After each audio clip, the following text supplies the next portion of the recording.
বুলবুলচন্ডী আর.এন. রায় গ্রামীণ হাসপাতাল চত্বর এলাকায় শনিবার দুপুর 1টার সময় সাপের আতঙ্ক। হঠাৎ রোগীর পরিজন সহ স্থানীয়রা হাসপাতাল চত্বর এলাকায় দেখেন বিশাল আকৃতির ঢাড়া সাপ। কখনো বন্ধ থাকা এক্স-রে বিভাগের বারান্দায় বিশাল আকৃতির সাপ ঢুকে যায়, আবার কখনো বেরিয়ে জরুরি বিভাগের গেটের দিকে চলে যায়। হঠাৎ সাপটি হাসপাতাল চত্বর এলাকায় কোনো এক ঘরের বাইরে কোণার দিকে ঢুকে পড়ে। এই সাপ দেখে রোগীর পরিজন সহ হাসপাতাল চত্বর এলাকায় থাকা সাধারণ মানুষ আতঙ্কে ছোটাছুটি করেন। এর ফলে রোগীরাও আতঙ্কিত হন।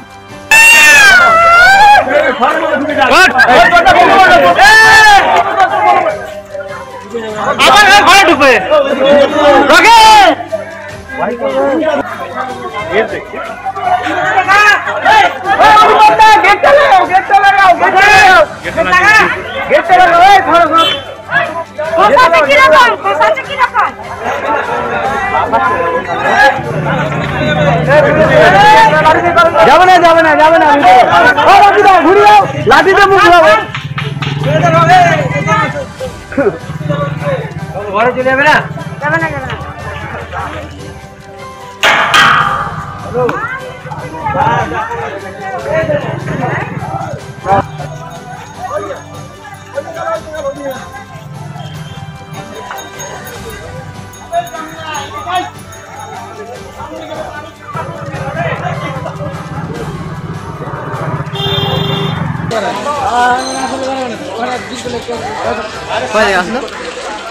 এখানে আমার আত্মীয় আছে বিহার, এখানে দেখতে আসছি হাসপাতালে।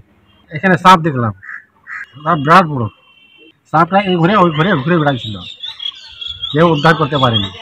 সাপটা ওখানেই আছে এখানে বুলবুল হসপিটালে। পাথর ছাড়াই প্রতিকার সম্ভব। মালদার প্রাচীনতম ভৃগু বংশ জ্যোতিষী পণ্ডিত এস শাস্ত্রী। দাম্পত্য সমস্যা, বিবাহে বাধা, ব্যবসায় অবনতি, পরীক্ষায় অকৃতকার্যতা, ভাগ্য গণনা, গোষ্ঠী বিচার, ঠিকুচি গোষ্ঠী এবং মৃত্যু ছাড়া সকল সমস্যার সমাধানের জন্য যোগাযোগ করুন জগদম্বা জ্যোতিষ কেন্দ্র, বিবেকানন্দ স্কুলের পাশে, মালদা।